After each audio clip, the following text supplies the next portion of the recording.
রূপকথার গল্প লেখা তো হলো না নেপালের। বাংলাদেশের মতোই তীরে এসে তরি ডুবালো নেপালিরা।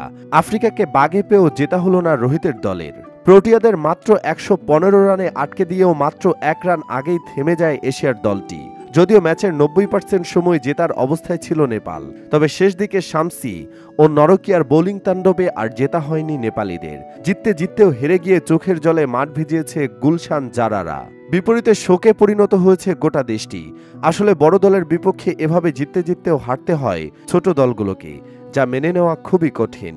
যাই হোক, বাংলাদেশ নেদারল্যান্ডস ম্যাচের পিচেই আগে ব্যাট করতে নেমে ২০ ওভার খেলে মোটে ১১৫ রান তুলে প্রোটিয়ারা। ম্যাচের শুরুতেই তারা হারায় ডিকককে। দলীয় ২২ রানে এইরির বলে কট অ্যান্ড বোল্ড হয়ে ১০ রানে থামে কুইনির ইনিংস। ওয়ান ডাউনে নেমে ধীরে শুরু করেন এইডেন মার্করাম। ২২ বলে তার ১৫ রানের ইনিংসে থামে বোল্ড হয়ে। বাকিরাও মেতেছিলেন উইকেট আসা যাওয়ার মিছিলে। স্রোতের বিপরীতে থেকে শুধুমাত্র ৪৩ রান খেলেন রেজা হেন্ড্রিক্স, যদিও সেটি ছিল মন্তর। এই রান করতে তিনি মোকাবেলা করেন ৪৯ বল। আর শেষ দিকে দলের রান তুলতে ভূমিকা রাখেন স্ট্রাবস।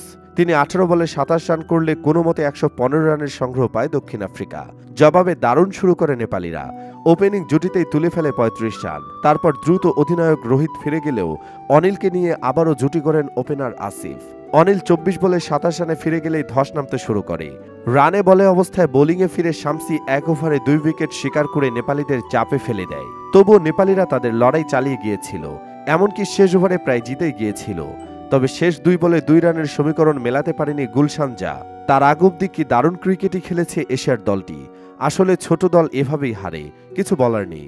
দর্শক, নেপালের এই হারে আপনি কতটা ব্যথিত কমেন্টে জানাতে পারেন অনুভূতি। আর অবশ্যই ভিডিওটি লাইক ও শেয়ার করুন। ধন্যবাদ।